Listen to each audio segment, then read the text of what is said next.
नमस्ते विद्यार्थी बालमित्रांनो, ब्रिज कोर्समधील आजचा आपला 34वा दिवस.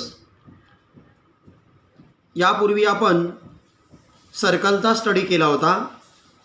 आज आपण arc of a circle and property of arc of a सर्कलचा स्टडी करणार आहोत. Let's remember, a horse is tied at the corner of a square shaped meadow with a string is 10 meter long. Then find the area of sector in which it can graze. म्हणजे तुम्हाला काय केलेले, एक square shaped कुरण दिलेले, मेडो म्हणजे कुरण, आणि यामध्ये काय केलेले, एका ठिकाणी काय केलेले, हॉर्स काय केलेलं आहे, टाईट केलेलं आहे. कशाने? तर स्ट्रिंगने. आणि किती मीटर स्ट्रिंग ती लांब आहे, तर 10 मीटर, म्हणजे 10 मीटर दोराने हा काय केलेला आहे, घोडा या ठिकाणी आपण काय केलेलं आहे, बांधलेलं आहे थोडक्यात. आणि त्यांनी विचारले तुम्हाला, then find the area of sector in which it can graze, म्हणजे तो चरू शकेल एवढ्या जागेचा एरिया तुम्हाला काय करायचं आहे, फाइंड आउट करायचं आहे. Find the area of sector in which it can graze, म्हणजे तो ज्या जागेमध्ये काय करू शकतो, चरू शकतो, त्या जागेचं तुम्हाला काय करायचं आहे, क्षेत्रफळ फाइंड आउट करायचं आहे. म्हणजे एरिया म्हणजे क्षेत्रफळ, जागा किती आहे ती शोधून काढायची. आणि मग area of a circle equal to pi r square हा फॉर्म्युला या ठिकाणी यूज करायचा. पायची व्हॅल्यू घ्यायची 22/7 ऑर 3.14. इथे आपल्याला 3.14 घेणं गरजेचं आहे. आणि आरचा स्क्वेअर म्हणजे रेडियस आहे किती, 10 × 10, आणि ते तुम्ही सॉल्व करायचे. Important points. Central angle. An angle in a circle whose vertex is a center of a circle is called as central angle. म्हणजे ए अँगल इन अ सर्कल म्हणजे सर्कलमधील angle whose vertex is a center of a circle, का ज्याचा vertex हा सर्कलचा centre असतो, अशा प्रकारच्या अँगलला म्हणायचं central angle. या ठिकाणी बघा, या फिगरमध्ये सी हा सर्कलचा सेंटर आहे आणि अँगल ए सी बीचा व्हर्टेक्स सी हाही त्या सर्कलचा सेंटर आहे. आणि मग अशा प्रकारचा जो अँगल हा फॉर्म होतो याला म्हणायचं central angle. Arc of a circle. A chord of a circle divide a circle into 2 parts. सर्कलची कॉर्ड सर्कलला 2 पार्टमध्ये डिवाइड करते. Each of part is called as arc of a circle, आणि इच पार्ट जो आहे त्याला म्हणायचं arc of a circle. Chord A B आहे बघा, ह्या ए बी कॉर्डमुळे ए एक्स बी हा एक पार्ट तयार होतो आणि ए वाय बी हा एक सेकंड पार्ट होतो तयार सर्कलचा. या ईच पार्टला म्हणायचं आर्क. म्हणजे ए एक्स बी हा सर्कलचा आर्क आहे आणि ए वाय बी हाही सर्कलचा आर्क आहे. There are 3 types of arcs. आणि मग या ठिकाणी आर्क्सचे किती टाईप आहेत, तर 3 type. Minor arc, major arc आणि semi circular arc. Semi circular arc आपण नंतर बघूया. पहिलं मायनॉर आर्क आणि मेजर आर्कचा स्टडी करूया.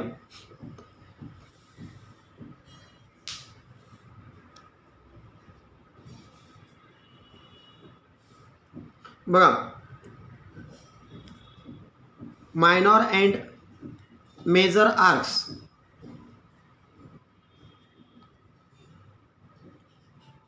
If due to a chord circle doesn't get divided into 2 equal parts, then the smaller part is called as minor arc and greater part is called as major arc. म्हणजे कॉर्डमुळे circle जे divide होते ते 2 equal पार्टमध्ये divide होत नसेल, doesn't get divided into 2 equal part, म्हणजे 2 equal पार्टमध्ये जर डिवाइड होत नसेल तर स्मॉलर पार्ट जो आहे त्याला म्हणतात मायनॉर आर्क, आणि ग्रेटर पार्ट जो असतो त्याला म्हणतात मेजर आर्क. बघा, या ठिकाणी ही कॉर्ड दाखवलेली आहे ए बी, आणि ए बी कॉर्डमुळे या सर्कलचे ए एक्स बी आणि ए वाय बी असे 2 पार्ट झालेले आहेत आणि हे इक्वल नाही आहे. हे 2 पार्ट इक्वल नसेल तर स्मॉलर पार्ट जो असतो म्हणजे ए एक्स बी याला म्हणायचं मायनॉर आर्क, आणि ग्रेटर पार्ट जो असतो ए वाय बी त्याला म्हणायचं major arc. An arc which has centre of a circle is called a major arc. म्हणजे ज्या आर्कमध्ये सर्कलचा सेंटर असतो, an arc which has a centre of a circle is called major arc. म्हणजे ज्या आर्कमध्ये सर्कलचा सेंटर असतो त्याला म्हणायचं major arc. And one without centre is called minor arc. आणि ज्याच्यामध्ये सर्कलचा सेंटर नसतो त्याला म्हणायचं minor arc. In adjoining figure seg A B is a chord. A B ही कॉर्ड आहे of a circle. Angle A C B is a central angle. Angle A C B हा central angle आहे. Arc A X B is a minor arc आणि arc A Y B is a major arc. हा आहे major arc आणि हा आहे minor arc. हा आहे central angle. Semi circular arc. Semi circular arc due to a diameter circle gets divided into two equal parts. Each part called as semi circular arc. डायमीटरमुळे सर्कलचे two equal पार्टमध्ये काय होतं, रूपांतर होतं.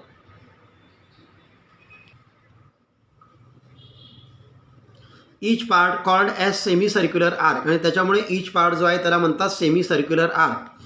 ए बी या सर्कलचा डायमीटर आहे, त्याच्यामुळे सर्कलचे इक्वल टू पार्ट झालेत बघा. ए एक्स बी हा एक पार्ट आणि ए वाय बी हा एक पार्ट. म्हणजे इक्वल पार्टमध्ये काय केले, त्याला डिवाईड केलेलं आहे. आणि असं जर होत असेल तर अशा प्रकारे ज्या आर्क तयार होतात त्या आर्कला म्हणायचं सेमी सर्क्युलर आर्क. म्हणजे A X B semi circular arc आहे, त्याबरोबर A Y B semi circular arc आहे. Then measures of an arc. First measure of a circle. सर्कलचं मेजर असतं 360 डिग्री. म्हणजे हे जे सर्कल आहे कंप्लीट सर्कल त्याचं मेजर असतं 360 degree. Measure of semi circle. आणि सेमी सर्कलचं मेजर, सेमी म्हणजे हाफ, सर्कलचं मेजर 360 आणि मग सेमी सर्कलचं मेजर हाफ येणार आहे म्हणजे 180 डिग्री. म्हणजे हे 180 डिग्री झाला हा semi circular आर्कचं major.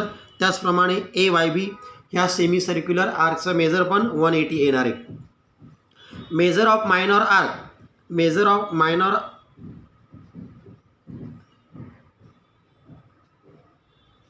Arc equal to measure of corresponding central angle. लक्षात घ्या, हे measure of minor arc equal to measure of corresponding central angle.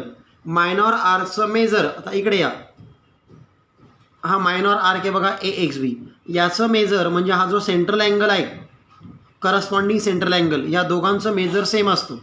म्हणजे measure of minor arc equal to measure of corresponding central angle. समजा या central अँगलचं major 60 degree आहे, तर याचं मेजर तुम्हाला मिळणार आहे 60 degree.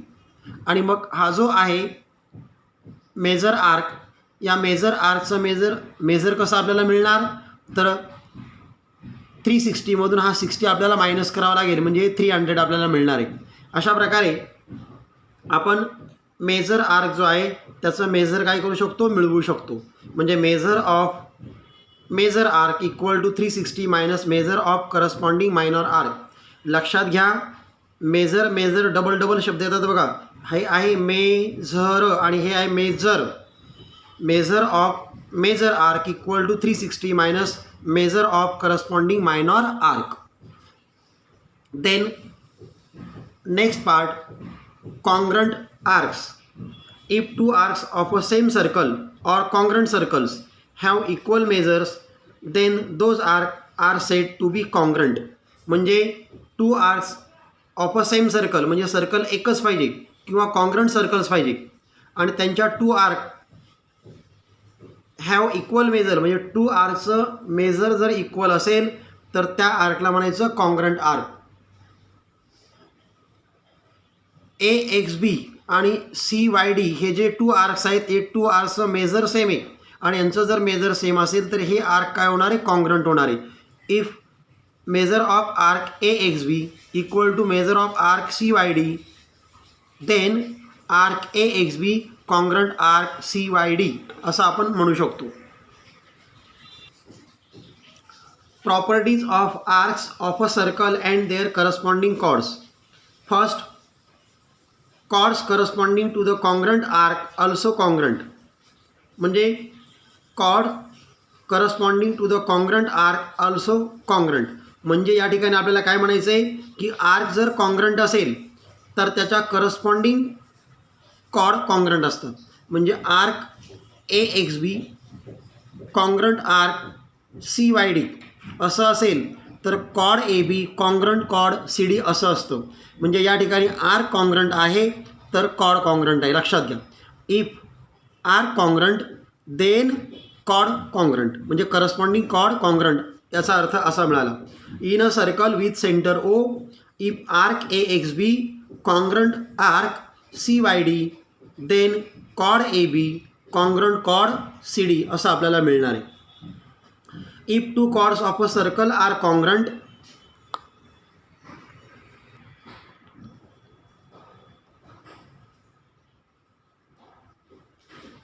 then their corresponding minor arc and major arc also congruent. म्हणजे उलट बघा, कॉड कॉन्ग्रंट असेल तर मायनॉर आर्क कॉन्ग्रंट असतात, त्याचबरोबर मेजर आर्क पण कॉन्ग्रंट असतात. आता हे टू प्रॉपर्टी इन शॉर्टमध्ये कसं आहे बघा, आर्क कॉन्ग्रंट असेल तर कॉड कॉन्ग्रंट असतात.